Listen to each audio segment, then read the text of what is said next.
పక్కన వాళ్ళకి ఏం అర్థం అవ్వట్లేదు. ఆ విమానం ఎగరడం ఏంటి, ఎగిరి పడిపోవడం ఏంటి, వీళ్ళేంటి గెంతుతున్నారు కదా, ఇది నిజంగా పిచ్చిలేసిందేమో అనుకున్నారన్నమాట.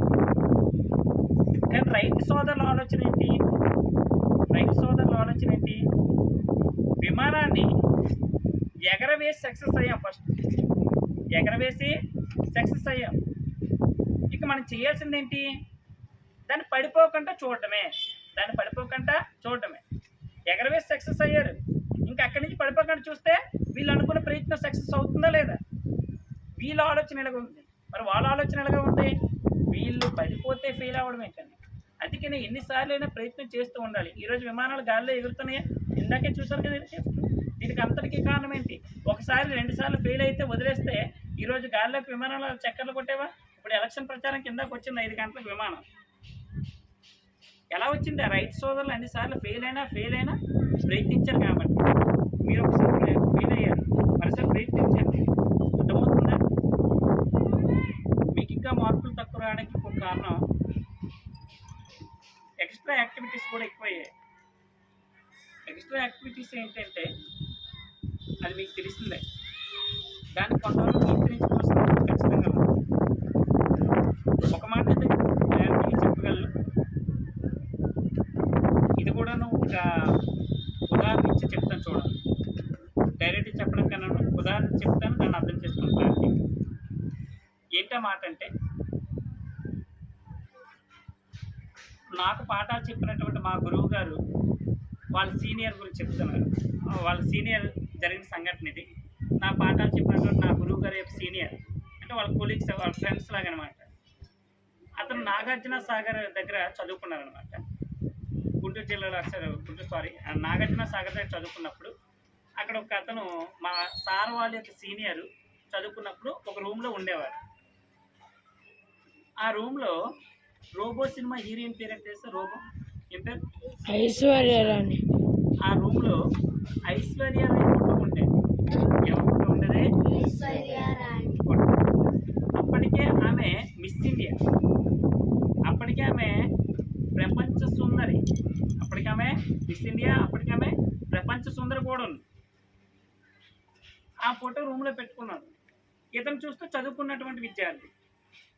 పక్కన వాళ్ళందరూ అడుగుతున్నారు, మీరేంటి చదువుకున్నాను, మనకేంటి ఐశ్వర్య బొమ్మ పెట్టుకోవడం ఏంటి, అది దాని గురించి ఎందుకయ్యా, మీకు చదువుకోవచ్చు కదా అనేసి ఇతను యాజ్ యూజువల్గా అడుగుతుంది. తర్వాత ఇతను డిగ్రీ చదువు అయిపోయింది.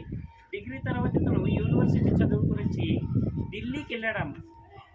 ఢిల్లీకి వెళ్ళి ఎక్కడికి వెళ్ళాడంటే జవహర్లాల్ నెహ్రూ యూనివర్సిటీకి వెళ్ళాడు.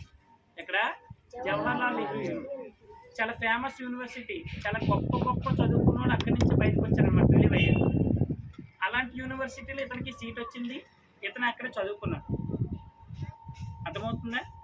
అక్కడ చదువుకున్నప్పుడు అక్కడ కూడా పక్కన గంగా హాస్టల్స్ ఒక హాస్టల్ ఉంటుంది, అక్కడ ఒక రూమ్ కేటాయిస్తే ఆ రూమ్లో కూడా ఇతను మళ్ళీ ఐశ్వర్య బొమ్మ పెట్టారు. ఆ ఫోటో పెడితే ఆ చుట్టుపక్కల వాళ్ళందరూ అడుగుతున్నారు, ఈ గాంధీ బొమ్మ, ఈ చెగ్వేరా బొమ్మ, నేతాజీ ఫోటో ఎవరిదో ఫోటో పెట్టుకుంటారు, కానీ ఐశ్వర్య సినిమా హీరోయిన్ ఫోటో పెట్టుకున్నాం అంటే దాని గురించి ఎందుకయ్యా, వదిలివచ్చు కదా, నాకు ఇష్టం పెట్టుకున్నాను, దాని గురించి ఎందుకు అనేసి సేమ్ మళ్ళీ అదే ఆన్సర్ ఇచ్చాను.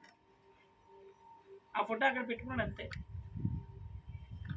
అతను రిలీవ్ అయినప్పుడు సివిల్ సర్వీస్ అనే ఎగ్జామ్ జరిగింది. సివిల్ సర్వీసెస్ అంటే ఐఏఎస్, ఐపీఎస్, ఐఆర్ఎస్ అనే ముఖ్యమైన సర్వీసులు, దేశంలోనే ప్రముఖమైన సర్వీసులు అందించేది సివిల్ సర్వీస్ ఎగ్జామ్ జరుగుతాయి అన్నమాట. యూపీఎస్సీ నిర్వహిస్తారు. అటువంటి ఎగ్జామ్స్ రాసి అతను ఐఆర్ఎస్ పోస్ట్ కొట్టాడండి. ఐఆర్ఎస్ అంటే ఇండియన్ రెవెన్యూ సర్వీస్ అనే పోస్ట్ కొట్టడం జరిగింది. Indian revenue service IRS post కొట్టాడు. అర్థమవుతుందా. ఐఆర్ఎస్ పోస్ట్లో పనిచేస్తూ బొంబాయికి ట్రాన్స్ఫర్ అయ్యారు. బొంబాయిలో ఇన్కమ్ ట్యాక్సీ కమిషనర్గా అతను ఏమొచ్చింది, ప్రమోషన్ వచ్చింది. అతను బొంబాయిలో ఇన్కమ్ ట్యాక్స్ కమిషనర్గా ప్రమోషన్ వచ్చింది. ఎవరికి, మా సార్ ఉంది కదా, ఆ ఫ్రెండ్కి. అర్థమవుతుందా. ఇన్కమ్ ట్యాక్స్ ఆఫీసర్గా ప్రమోషన్ వచ్చినప్పుడు ఒకసారి అతనికి ఒక మెసేజ్ వచ్చింది. ఏంటా మెసేజ్ అంటే, ఈరోజు మీరు ఒక ప్రముఖమైనటువంటి వ్యక్తి వాళ్ళ ఇంటికాడికి రైడ్‌కి వెళ్ళాలి. ఇన్‌కమ్ టాక్స్ ఆఫీసర్‌లు ఏం చేస్తారు? రైడ్స్‌కి ఎళ్తారు. ఎటువంటి రైడ్స్? ఎవరైనా డబ్బులు ఎక్కువ సంపాదించుకొని ట్యాక్స్ గాని కరెక్ట్‌గా కట్టకపోయారనుకోండి, వాళ్ళ మీద రైడ్‌కెళ్ళి వాళ్ళ ఆస్తులు గట్టా స్వాధీనం చేసుకునే అవకాశం ఉంటుంది. వాళ్ళు ఎంత కట్టలేదో ఆ అమౌంట్ గట్టా స్వాధీనం చేసుకునే అవకాశం ఉంటుంది. ఇతను ఇన్‌కమ్ టాక్స్ కమిషనర్‌కి ఇతనికి ఒక మెసేజ్ వచ్చింది కదా! వీళ్ళు ఒక ప్రముఖమైన ఇంటికెళ్ళాలని మెసేజ్ వచ్చింది. ఆ ప్రముఖమైన వ్యక్తి ఎవరు? ఐశ్వర్యరాయ్ ఇంటికే ఎళ్లారన్నమాట. ఆ టీమ్ ఉంటుంది కదా! ఆ టీమ్ మొత్తానికి హెడ్ ఎవరు? ఇప్పుడు నేను చెప్పే మా సార్ యొక్క వాళ్ళ ఫ్రెండ్ ఆయన. రాజేంద్ర గారో ఏదో అనుకుంటా అతని నేము. అతనే ఈ టీమ్ మొత్తానికి హెడ్. ఎళ్లారు. ఐశ్వర్య ఇంటికెళ్ళి అన్ని ఫైల్స్ ఆ టీమ్ మొత్తం తీసుకొనొచ్చారు. తీసుకొనొచ్చి ఎవరికిస్తారు? టీమ్ హెడ్‌కి ఇస్తారు కదా! ఇతనికిచ్చారు. ఇతనికిచ్చినప్పుడు ఇతను అన్ని ఫైల్‌లు చెక్ చేస్తున్నాడు. ఈళ్ళు కరెక్ట్‌గా కట్టారా లేదా? కరెక్ట్‌గా అమౌంట్ పే చేశారా లేదా? అన్ని ఫైల్స్ చెక్ చేస్తున్నారు. చెక్ చేస్తున్నప్పుడు అప్పుడు ఐశ్వర్య ఏం చేసింది? అలాగా ఇతని దగ్గరికొచ్చి సార్ అలా కాదు సార్. సార్ ఇలా కాదు సార్.